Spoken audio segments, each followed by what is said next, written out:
Welcome to another evening lecture with Fraunces Tavern Museum. Remember, if you have any questions during this lecture, please leave them in the Q&A box. We will be monitoring that box during the lecture, so don't worry about saving your questions till the end. We will try to get to as many as we can, and then the views of the speaker are their own and do not necessarily represent the views of the Sons of the Revolution in the state of New York or its Fraunces Tavern Museum. Let me introduce tonight's speaker. Don N. Hagist studies common soldiers who served in the American Revolution. His books include the Revolution's Last Men, The Soldiers Behind the Photographs, and British Soldiers, American War. He is an engineer for a major medical device manufacturer and lives in Providence, Rhode Island. I will now be handing this over to Don. Okay, thank you very much. I'm really happy to be here, and I'm especially happy to get to talk about one of my favorite subjects, which is British soldiers who served in the American Revolution. And in fact, it's so much of a favorite subject that I wrote another book about it, and that's what I'm going to be talking about tonight. So I'll be giving a quick moment to share my screen and see if I can do this part properly. You should all be able to see a book cover on your screen right now. It is called Noble Volunteers, the British Soldiers Who Fought the American Revolution. Now, the book itself is about 120 or so thousand words long, and it's 300 pages words long. So I'm going to be spending about half of this lecture talking about the title. Well, the title, Noble Volunteers, let's look at the second part there, the British Soldiers Who Fought the American Revolution. Well, this book is very specifically about the soldiers, not the officers in the British Army.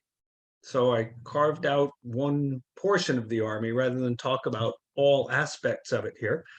When I say the soldiers, I'm talking about the private soldiers, the drummers, the fifers, the corporals, and the sergeants. Those are pretty much all of the ranks you have in the British Army during this time period who are not officers. So it's a little simpler than it is today. And the book does talk a little bit about officers in terms of giving officers perspectives on the soldiers. And we talk also about private soldiers and corporals and sergeants who eventually became officers. Not many men did that, but some did. The book is also focused on the infantry. British Army during this time period consisted of foot soldiers and horse soldiers, cavalrymen, and artillerymen. But most of the soldiers who fought in America during the American Revolution were infantry. Hence, this book is focused mostly on infantry. There is material in here that applies to all soldiers, but we're really specific about one type. And emphasis in this book is on diversity, not commonality. So you will find some studies that try to look and say, well, we have 50,000 soldiers in the British Army who served in America. Let's look at what they have in common. And I think, okay, that's very well and good, but think about what everybody listening to this lecture has in common. Well, we'd say, well, everybody has some interest in history, right? And everybody is going to buy this book and read it, right? But beyond that, what do we all have in common? And more importantly, if somebody was going to write a book and talk about you, how good a picture would you get if we talked only about what you have in common with everybody else? It's what's different about each person that makes them really interesting. And that's what I try to focus on in here when I talk about the life of, say, a British sergeant or the duties of a drummer. I try not to generalize it too much, but say, look, there's a lot of different cases here. Not everybody in the Army was the same. To emphasize this even more, I put up the covers of two other books that are related to this topic. There are a few good books out there. Both of these books are very good, but the reason I put up the pictures, we have one here called Redcoat, the British Soldier in the Age of Horse and Musket, and the other called The British Soldier in America. And I look at both of these and I say, the British soldier? There was one? I think there were more than one, and they were not all the same. Now, the other part of the title of the book is Noble Volunteers. That's the main title. And when I was working this up and told people, it took a long time to settle on a title for the book. When I settled on this one, people said, that's an odd title for a book like this. Well, if you read the book, you find it's not so odd. During this time period, during the American Revolution, there were four ways that a man could get into the British Army? Well, one way was to volunteer. Another way was to be born into the army. So your father's a soldier and you're born in America somewhere on campaign, you go into the army as well. You could go into the army as an alternative to prison, and you could be pressed into the army. Now, if you've read anything about the British military during this time period, you may be familiar at least with these last two options. I'm going to talk about them a little more. The book goes into a lot of detail on all these things.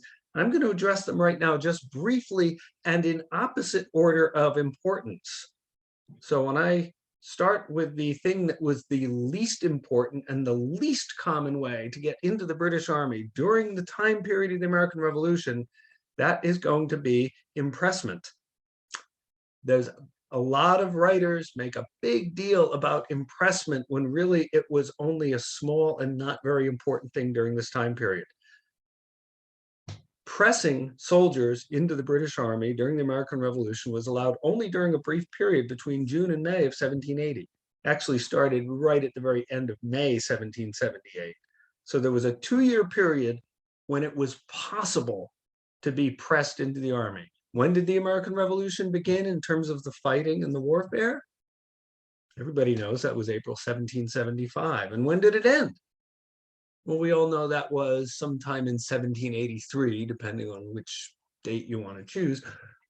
So the war was 8 years long, and there were only 2 years of that 8 when it was even possible for a man to be pressed into the army. And there were really strict rules about pressing soldiers in the army. There were only certain places you could press men, only certain times of year. It wasn't just a free-for-all where the army could go out and drag in anybody they wanted. So during the 2 years that pressing men into the British Army during the American Revolution was legal at all, only about 10% of all of the soldiers recruited into the army at that time were pressed. Not 10% of the whole army, but just 10% of the new recruits during those 2 years. The first pressed men arrived in America in October of 1779, so 4 years into the war, and only about 5% of the men who arrived in America that year were pressed men. Now, the book has these numbers in more detail, but that works out to fewer than 150 men that year who were pressed.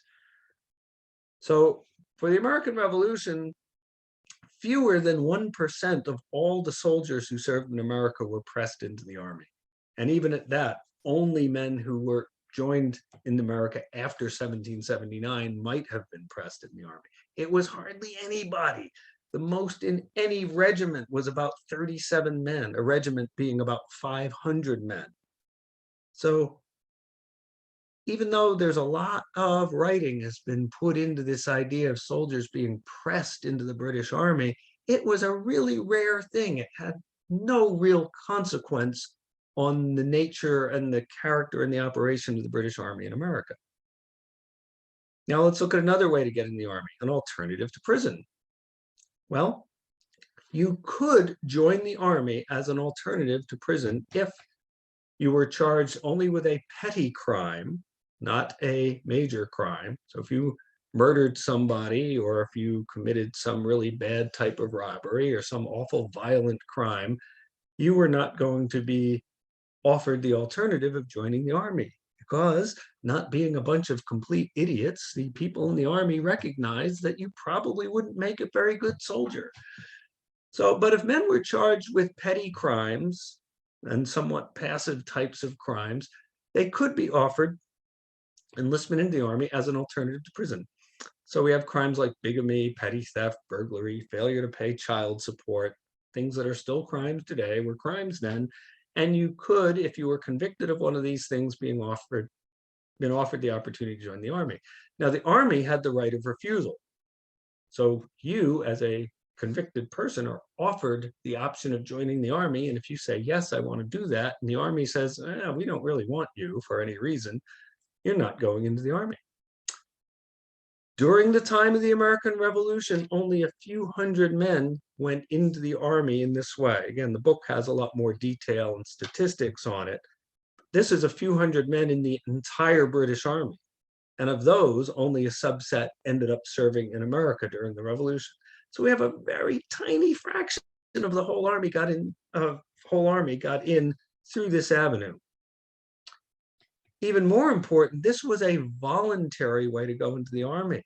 A criminal was offered the choice of going to the army or going to prison. It wasn't legal to just force him to go into the army. So he may have looked at it as a choice between two bad options, but it was still a choice. Now, a third way to get into the army, we've looked at impressment and said hardly anybody joined the army that way. We've looked at alternative to going to prison and seen that hardly anybody joined the army that way. How about being born in the army? Well, we don't have solid statistics on this, unfortunately. The book has some examples. A military writer at the time talked about children of soldiers and said, from this little nursery, some excellent non-commissioned officers may be produced. Why non-commissioned officers? Well, if a child is born in a military environment, spends his entire life in a military environment, he's probably going to understand it really, really well, and he may even feel a strong attachment to it. Good crop of non-commissioned officers. We don't have precise numbers. I've been able to document only a few dozen. It's probably quite a lot more than that, but I can't say how many. But this is important too, to recognize that if you were a child of a soldier, when you were old enough to join the army, it was still your option. There was nothing that required you to join the army. And in fact, in the book, I've got an example of a young man who was born in New Jersey in 1758 or 1760 to a soldier, stayed in America until his early teen years, went back to England with the army, and then chose not to join the army. And he explains why in a memoir that he wrote. But so it's still, I've shown 3 different ways to get into the army now, and 2 of the 3 were voluntary. And all 3 don't account for the majority of soldiers in the army. So what was the most common way to get into the army during the era of the American Revolution? Well, that would be volunteers. We've seen hardly any pressed men, hardly any convicts, a few children. So the vast majority of British soldiers who served in America during the American Revolution were volunteers. And of those volunteers, the majority of them were career soldiers. They were men who joined the army, not just for some fixed duration, but as a career. There were men who joined for a fixed duration, but they were not the majority. So how do you get men to join the army during this time period? Well, you use recruitment language. You market the heck out of it. You make it sound like a great option. You put up posters that say things like this one: all gentlemen volunteers who are able and willing to serve His Majesty in the 45th Regiment of Foot and who have courage enough to fight for their country, let them go to the recruiting officer. An advertisement in the 1775 newspaper for the 33rd Regiment of Foot said, any able-bodied young man who is fired with ambition, has a roving disposition, and whose spirit soars above the dull sameness of staying home. Wow, that's me. That's what young men want to see during this time period when they're farm laborers or apprentice weavers or have other relatively mundane jobs. But their spirit soars above the dull sameness of staying home. These men only will be taken who promise to be a credit to their officers and an honor to their country. Well, don't you just want to go out and enlist in the army right now after reading that? This is the kind of thing that roused the spirits of men to go into an all-volunteer force during the 1760s and 1770s and early 1780s. Here's another recruiting poster. I'm not going to read the whole thing, but it starts out and says, arouse Britons for the honor and glory of old England. Now is the moment, my noble-minded countrymen. Now is the crisis of our country's fate. Fly to the standard of our sovereign, and on and on it goes. Down near the end, it says, the sons of freedom are alone worthy to support the honor of old England, and the conduct of the noble regiment of British volunteers shall prove that Englishmen never wanted courage to defend their wives, their sweethearts, or their firesides. Look at how they're touching on these men now. And in here, I found this phrase, the Noble Regiment of British Volunteers. That's where I got the title Noble Volunteers for this book. This is the kind of language that these men who joined this all-volunteer army of career soldiers were responding to when they enlisted to serve before the American Revolution and during the American Revolution. So why would a man enlist in the army? Well, if all that inspirational language isn't enough for you, let's look for other reasons.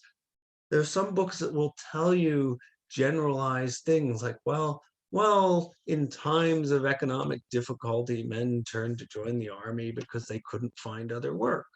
Well, if that's the case, then if we read writings of British soldiers who served the army at this time, we should find them writing things like, oh my gosh, I was out of work. I had no other alternative, but the army gave me a chance and I joined.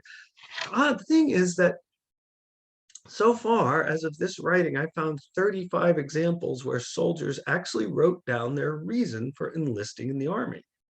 35 isn't enough to do statistics, but it's all I've got to work with so far. And of those 35, almost all of them were employed at the time they chose to enlist in the army, or they had some other means of support. They were from a family that was reasonably well-to-do or what have you, and yet they joined the army anyway. Not a single one of them gave unemployment as a reason for joining the army. Now, this doesn't mean that thousands of others didn't join the army because they were unemployed, but so far I'd like to find at least somebody who said, I joined the army because I couldn't find any other job. So far, I can't find that. That suggests that there must be other reasons to join the army besides just the simple thing of saying, gosh, I'm out of work and I need something else to do. Well, what reasons would those be? I will tell you, I've written some down, not all 35, but here's a sampling of them. There was a man who joined the 12th Regiment of Dragoons and then later transferred into an infantry regiment and served in America. And he said, the king's golden guineas in the form of a bounty won my heart. Okay, so he joined the army for the enlistment bonus.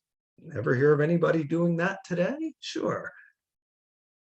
A man joined the 20th Regiment of Foot, and he said, he's talking about himself and some colleagues. He says, the fair speeches of the British recruiting officers brought us to believe that the army was the best place.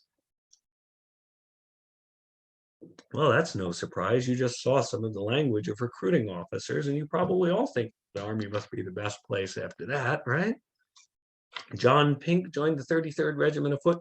He was a working tailor. He had plenty of work himself, but he was persuaded by a young man belonging to the army that the army was a very advantageous place for a tailor. And you know what? He was right. If you read the book, you'll get a lot more about tailors and tradesmen in the army and how they could prosper there. Robert Hall joined the 43rd Regiment of Foot, not from want, but from inclination. So he was doing fine, but he wanted to become a soldier. William Burke said, I had a wish to become a soldier. A man, whose first name I don't know, probably William Griffith, said, I could not resist it, though I could give no particular reason. So think about that. Young men who just feel like, I just want to join the army. I can't really tell you why. It's just something I want to do. Well, again, this still happens today, right? With our all-volunteer army. Some people just feel determined that that's what they want to pursue. A man named Thomas Sullivan wrote he joined to satisfy an inclination strongly bent on rambling. So here's a man who wanted to travel and see the world. Andrew Scott was from Scotland of the 80th Regiment, said it afforded me an opportunity of seeing the world, something he wouldn't have if he just worked the land in his native Scotland. Valentine Duckett said he joined the army because my stepmother and I could not agree. Imagine that. Your mother dies, your father remarries, you hate your new stepmom, you run away and join the army. Probably has never happened since, right? Jonathan Sawyer joined the army after being disappointed in courtship. Again, no surprises here. And finally, James Andrew joined a regiment that served in Scotland because he wanted to be freed from the clamors of a wife. So we've got a range of different reasons, but we do see they start to fall into some categories here. And none of these are reasons that you could just deduce by looking at what I call metadata, just by looking at economic conditions or other social conditions during the time period. They're all very personal reasons. They're all very personal reasons that still resonate to this day about why people choose a career in the military over a career in the civilian world. And these are the British soldiers who were fighting in the time of the American Revolution. There were 3 distinct periods of enlistment in the Army. Again, the book covers this in great detail. Many of the soldiers who fought in the American Revolution were already in the Army when the war broke out. So the soldiers who marched out of Boston in April of 1775, for example, and the day fighting broke out, they didn't come to America to fight a war. They came to America to try to prevent a war from starting. But lo and behold, the war started anyway. So we look a lot at British soldiers who are peacetime soldiers who then find themselves fighting in a war. They were career soldiers. They served until they were no longer fit for service. And then a war breaks out. Now the Army starts recruiting just for soldiers to fight in America. The incentives improve, and men who enlist during this time period can be discharged when the war ends. So you can enlist for a fixed term. Again, most of the Army is still made up of these career soldiers, but now we're going to add additional men, and we've got some new incentives. And then these men can also get a land grant when they're discharged. So there's a strong incentive for a man working as a farm laborer in England, say, to join the Army, serve a stint until the end of the war, and then he gets 100 acres of his own land. That's a pretty strong incentive because he would probably never be able to own his own land any other way. Then in 1778, a very interesting thing happens that really changes the character of recruiting during the American Revolution. And that was, all you American Revolution scholars know what happened in 1778, right? France joins the war. Suddenly, Great Britain has an enemy who is not 3,000 miles away, but an enemy who you can see on a clear day across the English Channel. So we have a global war. And then we get even more changes to the enlistment activities. We have all the same incentives as above, higher bounties, discharge and war land grants, but we also do a new thing just for a short period called pressing men. Oops, I didn't even write that down here for some reason. So for a short period, we tried pressing men into the Army. It turns out to be disastrously bad for the Army and for the civilian population. We offer even higher enlistment bounties. The point here is that we can't just characterize all the British soldiers who served in America under a single umbrella because conditions changed for the Army. Different men enlisted at different times for different reasons and under different circumstances. So I broke this book up into 3 parts to acknowledge this. A lot of books that try to write about British soldiers during the war make the mistake of homogenizing all of the soldiers and mishing and mashing information in ways that ends up mischaracterizing the soldiers. So I looked and said, we've got to separate out the soldiers who were already in the Army before the war began, and then ended up going through this process of preparing for a war that they were hoping to prevent, but a war that happened anyway. Then we have to look at the Army during the wartime, not only the new men who came into it and how they were trained differently than soldiers who had already been in the Army, but also how these soldiers who joined an Army in peacetime adapted to being at war. And then the third part of the book talks about the ends of their careers. What happened to a British soldier when he left the Army? When he was no longer fit for service? Maybe he was disabled in the Army, or maybe he had served 30 or 35 years and was just too worn out to serve anymore. What happened to an Army that expanded during the time of war? Then it goes back to peacetime. What happens to the extra soldiers who are no longer needed? So the book covers all these different things, and it spends most of the detail on parts 1 and 2, the soldiers who were already in the Army when the war started, and how this onset of war affected them, and then how soldiers lived and behaved during the war itself. So I'll just take one example. Each part of the book has many different facets. We talk about how soldiers lived and how they were fed and what they did in their free time and how they were trained and all sorts of things. But I'm just going to give one example from each section of the book.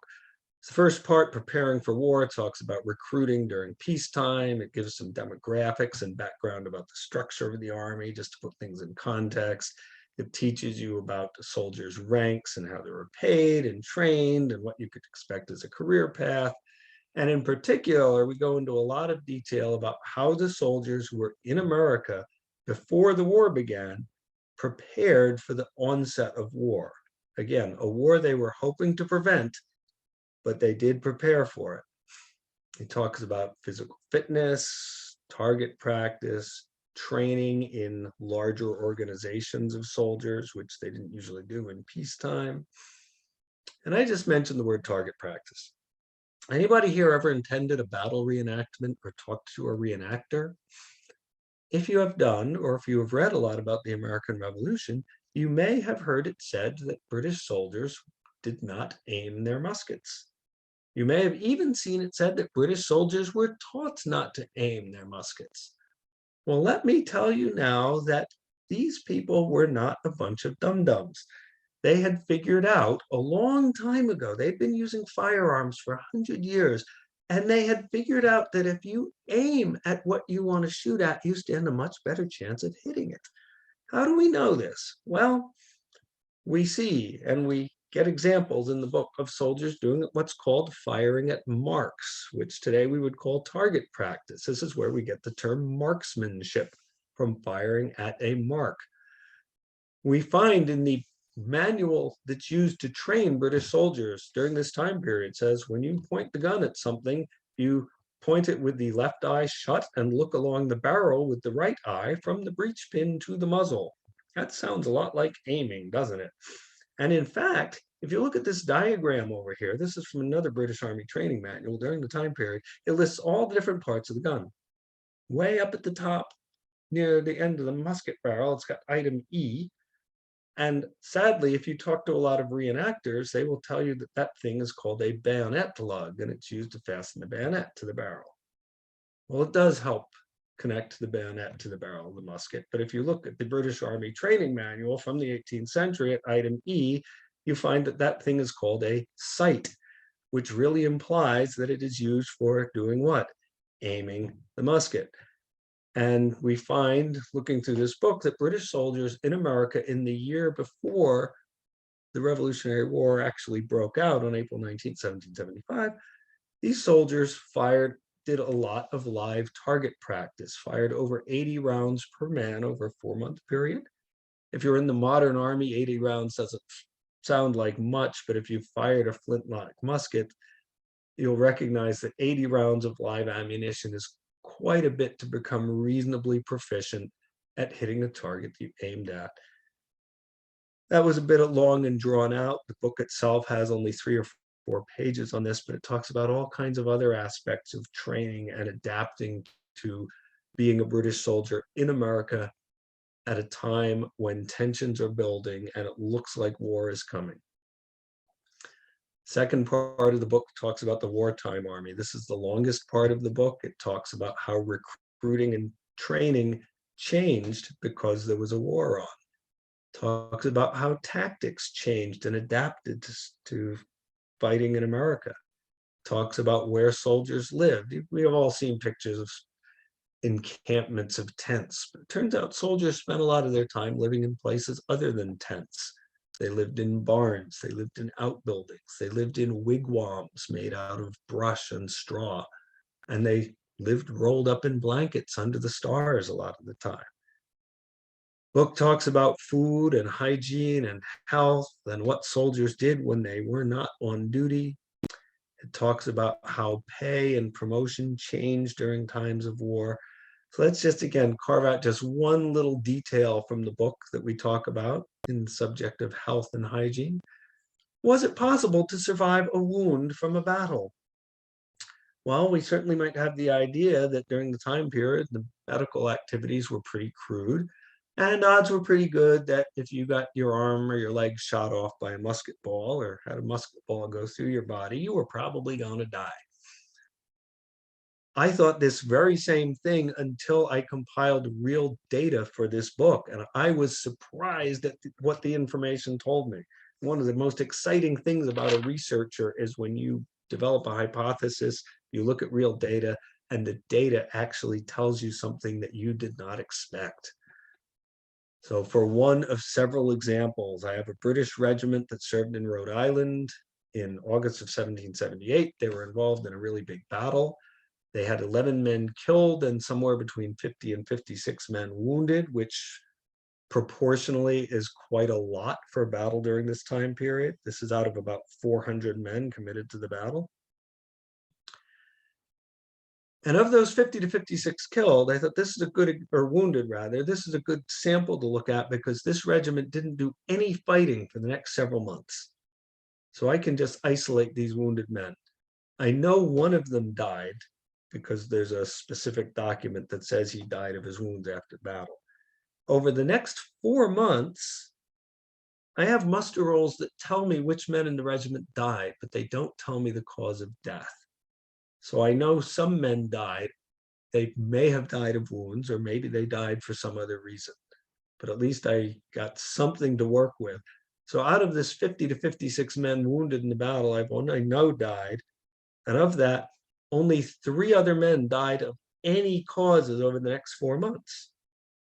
I don't know why they died. Maybe it was of wounds, maybe it wasn't. But the point here is that almost all of the men who were wounded survived, which surprised me. And it turns out, looking at several other examples from other battles, that was what happened most of the time. If you were a British soldier and you were wounded in battle, you were probably going to survive those wounds rather than die in a hospital.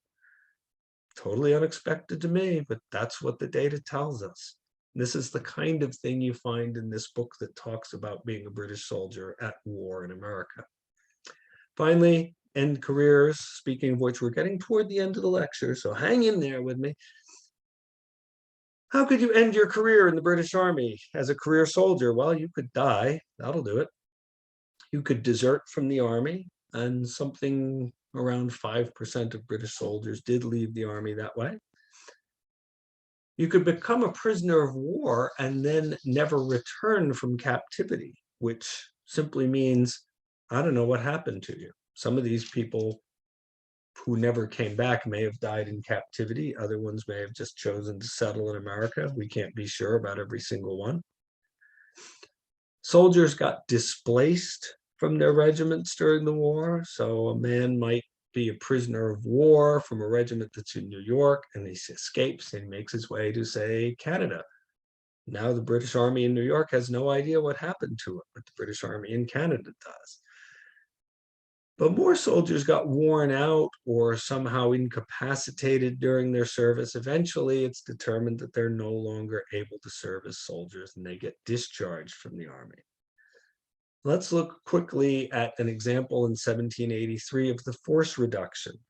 1783 was the year that hostilities officially ended and the British Army eventually packed up and went home, leaving New York City in November of 1783.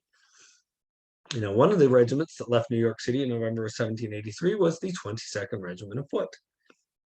In September of that year, so they're getting ready to leave America, they have to make some changes in their force structure. So among the things they do is they discharge 66 soldiers while they're stationed in New York, right there in Manhattan, and they've got to reduce the size. So 66 of the men are eligible, and they say, you guys are free to leave. You can walk away. You can do anything you want now. Your obligation to the army is over. And you're in America, land of milk and honey, newly independent, lots of opportunities. What do you suppose these men did? Well, of these 66 men who are allowed to leave the army and do anything they want, 47 of them immediately re-enlist in the army, in the 54th Regiment of Foot, which is going not back to Great Britain, but to Canada. What does this tells me? Well, this tells me that being a soldier in the British Army during this time period couldn't have been such a terrible job as a lot of literature makes it out to be. Otherwise, why would 3/4 of the men who were told, you can go now, we're done, we don't need you anymore at all, turn around and say, oh, but we're going to join the army again. We're going to go to sunny Nova Scotia now. Well, for some reason they did. Sadly, not a single one of these men or any other soldier I found has written down a reason why he joined the army again. So I can only guess, but I'm guessing it had to do with stability. It had to do with steady pay. It had to do with camaraderie. It had to do with the idea that having been a soldier for many years, this is the life they knew and trusted.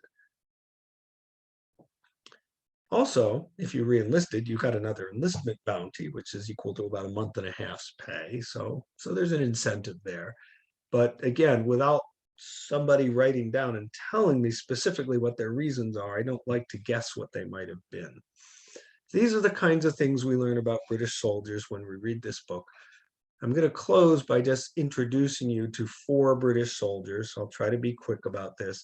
And again, this is to give an example of the diversity of the types of men who fought in the British Army. Throughout the book, there are hundreds of different individual soldiers mentioned. One of them is James Renison. He was born in 1743 in Kendal, County Westmoreland in northern England. He was 5 feet 6 inches tall, had hazel eyes, brown hair, swarthy complexion, and a round visage. Almost feels like you know him now, doesn't it? He was a weaver before he joined the army in 1759. So he was 20 whatever years old, whatever that works out. Okay, he was a fairly young guy, joined the army at 16. By 1775, he was a sergeant. He marched out from Boston on April 19, 1775, and he was wounded on that very day in the thigh. But this did not prevent him from marching out to Bunker Hill just 2 months later. So he was in 2 battles in the first 2 months of the war, got wounded once. And then a really neat thing happened for him in December of 1775. His regiment got sent back to England. So the regiment had been in America for several years before the war began. He serves in a battle, he gets wounded, serves in another big battle, then he gets to go home. But guess what? His war is not over. His regiment gets sent to Gibraltar. And Gibraltar was put under siege by French and Spanish forces for 4 years, one of the longest sieges in British military history. And this guy, this veteran of Lexington and Concord, was there the whole time. And he stayed in the army until 1788. He was 45 years old with 29 years of service in the army, and he was granted an army pension. So what does he do now? He does what hundreds and thousands of British soldiers did, what British soldiers who were veterans of the American Revolution did in droves. These men were career soldiers. He enlisted in the army again, and he served in another regiment until 1791, when he was discharged and put back onto the pension rolls. What do you think he does then? What does a career soldier do during this time period? He joined the army again, joined the 95th Regiment. Sometime during his whole career, we don't know exactly when, he lost a middle finger. He was discharged from the army again in 1797. So he's back off of active duty, back on the pension rolls. What do you suppose he does next? Well, he does what British soldiers do. He re-enlisted in another British corps called an invalid battalion, which is now for soldiers who aren't going to be sent overseas or to rigorous duty, but they can garrison local fortifications. He garrisoned a fortification in Chester. He stayed in the army until 1802, discharged at the age of 59 after more than 40 years in the army. So again, this is just one veteran from 2 battles in the American Revolution. It's one tiny little part of a very long career for this man. He was called back to go on active duty again in 1803, but now the army said, well, you know what, 60 years old, you're no longer fit for service. Now, the challenge I have when I want to show a soldier's career, it's not finding a man with a long career like that, it's deciding which one to present. Because, again, this is not an unusual career for a British soldier during this time period. Many veterans of the American Revolution had careers as soldiers that were 30 or 40 years long. So the 8-year American Revolution was only a small part of their military career. Let's look at a very different man. Let's look at Joseph Dunkerley. If you're an art student, you may possibly have heard of him. He was born in London in 1752. He was the son of a London jeweler. So he's from a nice, well-off family, but he joins the army. We don't know why. But he joined the 38th Regiment of Foot. That regiment was sent to Boston in 1774, and he deserted in early 1776. What does he do now? He's got a few years under his belt as a soldier. He joins the army, but he joins the American Army, becomes an officer in an artillery regiment for a couple of years, and then he resigns his commission because he says, if I ever get caught by the enemy, I'm in big trouble, because not only am I a deserter, but I actually joined the enemy army and got a commission as an officer. I will be very unpopular, so I'm going to stay out of the service now. What does he do next? Well, he happened to be a very talented painter. He became a miniatures painter and a drawing instructor in Boston. In fact, he painted that picture right there. And if you look in good American art books, you'll find his name in it. He was one of the premier miniature portrait painters in early America. Moved to Jamaica and prospered as a painter, died there in 1806. Again, you can look up his name. There's his signature. One picture he painted, which some people speculate is a self-portrait. We don't know that for sure. Here's another man, James Cuff. Born in 1755, Ireland, 6 feet tall, light hair, light complexion. He was a barber before he joined the army. Enlisted in the 62nd Regiment of Foot in 1774. He was captured in Saratoga in October 1777. Now he's a prisoner of war. What do you suppose he does? He escapes from prison. Okay, that's what a lot of British prisoners of war do. And then he enlisted in the army again, but he enlisted in the American Army in the 16th Massachusetts Regiment. Okay, so he must have looked and said, well, I don't like the cause of tyranny. I'm going to join the cause of liberty, right? He joined the American Army. And what did he do? He deserted. He deserted after only a few months. Well, maybe he's not such a good patriot after all. Oh, okay, wait, he came back. He deserted, but he came back. He joined the American Army again. Maybe he's all right. By 1780, in September, he was serving in Bergen County, New Jersey, in the 16th Massachusetts Regiment, and he deserted again between Paramus and New Bridge. And he got into New York, and he joined the British Army yet again. Well, a lot of soldiers during the American Revolution did this. Americans deserted and joined the British Army. British soldiers deserted and joined the American Army. And then they deserted again, and they went back and forth. And surprisingly, quite a few hundred soldiers on both sides did this sort of thing. He stayed in the army, and he starts to look like a pretty good, reliable British soldier.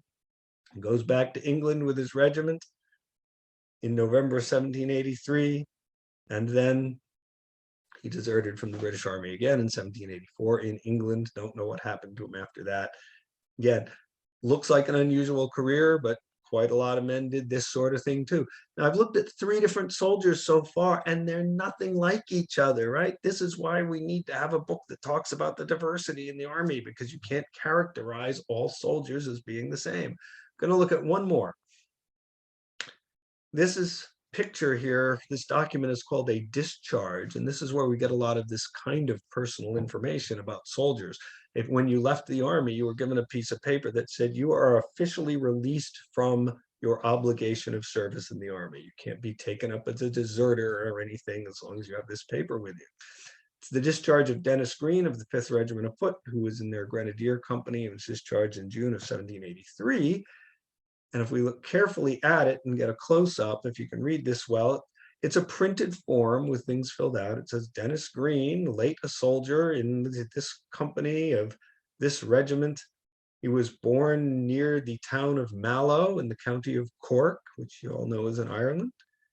31 years of age, size 5 feet 11 1/4 inches. By occupation, a laborer, has served in this regiment for 18 years and 2 months. So that's so nice. Gives a little profile of the man. Useful information. But I picked this guy out because of a fascinating annotation at the bottom of his discharge written by an Army surgeon that says, Dennis Green has been laboring under a complaint occasioned by a musket shot, which still remains in his body that he received at Lexington, North America, and is so reduced in body that it does not seem probable he will recover and will not by labor be able to provide a maintenance for himself. He was wounded by a musket ball on the very first day of the war on April 19th, 1775, and the bullet stuck inside of him, and he wasn't discharged from the Army until 8 years later, after the whole American Revolution. So he carried this bullet that he got the first day of the war around with him for the entire rest of the war, and probably for the entire rest of his life. So even though this soldier left the Army, the military service never left him. He carried around with it for the rest of his life. And many British soldiers did this kind of thing. They were career soldiers. They volunteered to serve in the Army. They got caught up in a war in America, which they may or may not have believed in, and they remained soldiers for the rest of their lives. This is the kind of people this book is about. If you're interested in getting the book, here's the cover. You can order it from any major retailer, but I always recommend that people buy books from local independent bookstores. If they don't have it, tell them to order it, please, because that's the best way to support the publishers. It's the best way to support the authors. For this particular book, if you're interested in getting a signed copy, there's a web page just for ordering a signed copy of it from my local independent bookstore here in Providence, Rhode Island. If you like these little stories about British soldiers, I have a blog that has profiles of individual British soldiers on it. My email address is here if you want to contact me. And I'm the editor of a publication called Journal of the American Revolution, which is allthingsliberty.com. I'm going to ask the moderators if I can leave this shared screen up just for like maybe 5 minutes if people want to write this material down while we start doing the questions and answers. So if you have any questions, please write them in the Q&A chat, and I hope we can get to as many as possible. Thank you. Great. Thank you so much, Don. Yes, please leave the screen up for as long as we think is appropriate. I definitely want to make sure everyone gets all of that information. We got lots of great questions, so I'm just going to get right into it, and I'll get to as many as I can. Our first one is, did any of these noble volunteers stay in the United States after 1783? Oh, yes, some of them did. It's impossible to give a really precise figure, but my estimate is on the order of 5%, which would work out to somewhere between 2,000 and 3,000 men. The book has examples in the closing chapters about individuals who did stay in the United States and some of their circumstances. And I have another book called British Soldiers, American War that has several others who stayed in America after the war. So yeah, some definitely did. Very good. Was there any stigma about being a British soldier and then living in America? Funny you should ask that. Again, much as I hate to recommend one of my own books, if you look in my book called British Soldiers, American War, there's a memoir of a man who was in fact somewhat stigmatized. He said he stayed in America. Under curious circumstances, he remained in America after the war. It wasn't a cut and dry case of saying, oh, I support American liberty or anything like that.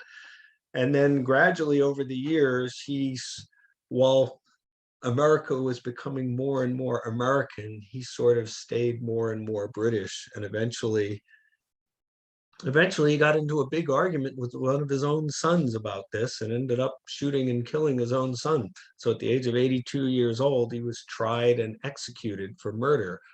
But before he was executed, he wrote out a memoir, which recorded information about his service in the Army and why he stayed in America and what his life was like after that. So for some men, there was a stigma, but for others, there does not seem to have been. Again, I don't like to make blanket statements because every person's life was different. Some men really embraced life in America and the American cause of liberties, other not so much. Great. I have a few questions about impressment. So you mentioned that the numbers of impressed soldiers were very, very small. Why did they use it at all? then? If it That's a wasn't great question. Why use impressment at all, especially if it went as badly as it did? And the main reason for the actual stated reason for putting the Press Act in place was as an incentive to spur voluntary enlistment. If you're able-bodied and don't already have a job or something else to be doing, we're going to set up this system where, under the right circumstances, you could be forced to serve in the Army. But if you enlist voluntarily, you can choose which regiment, which branch of the service you go into, and that will influence where you go. But if you get pressed into the Army makes all these decisions for you. So the main reason to do it was to try to encourage more people to enlist voluntarily, knowing that if they didn't do so, they were subject to the possibility of being pressed. Very much like has still been done with the draft system by the US Army much more recently. That's a good segue. My next question is, how different is impressment from the draft in the United States? You know, I haven't actually tried to compare the two of them, but the draft system works where everybody of a certain class or category gets drawn into the service on a certain date. Whereas with impressment, it's much more arbitrary. The press, I'm going to call them press gangs. That's really a Navy term, not an Army term. But officers who are allowed to press people into the Army can go to certain places at certain times and look for men who don't have any other good accounting for themselves. They don't have a job. They seem to be able-bodied, but they don't have anything. They don't seem to be doing anything good for their nation. So the military officers and say, well, you're going to do what we tell you to do for the Army. So the Press Act is more arbitrary than a formal draft, but it's still a type of conscription. Again, the book has detailed descriptions in it about the Press Act and how it worked and when it was effective and what have you. Okay, great. So could most of the British soldiers read and write at the time they joined the Army? Great question. Could most of them read and write? The book talks a lot about literacy in the Army, and there's a challenge with understanding literacy because there were no military documents recorded at the time that explicitly said whether men were literate or not. What we do have are documents that men signed. So they either wrote their name or they put their mark with an X. Now, there's a lot of debate about whether the ability to sign your name constitutes literacy or not. But if you decide that it does, then you find by looking at large samples of these documents that bear signatures that about 55% of the soldiers could in fact sign their own names. Whether that means they could all read or write well, that's a different question. And again, I talk a lot about it in the book. Awesome. What else do we have? Sorry, there's so many good questions. I want to make sure I get a little bit of everything. Okay. So were the land grants that soldiers were promised, was that land located in England or in America? Oh, great question. The intention with land grants was to try to encourage settlement in colonies. So at the time the law was put into effect, the recruiting law that said, if you enlist in the Army, now that a war has started, if you join the Army, once the war ends, we'll give you a land grant in the American colonies. And the thinking at the time was certainly, yeah, that's probably going to be in Virginia or Pennsylvania or New York. Well, when the war ended, the options were a little different.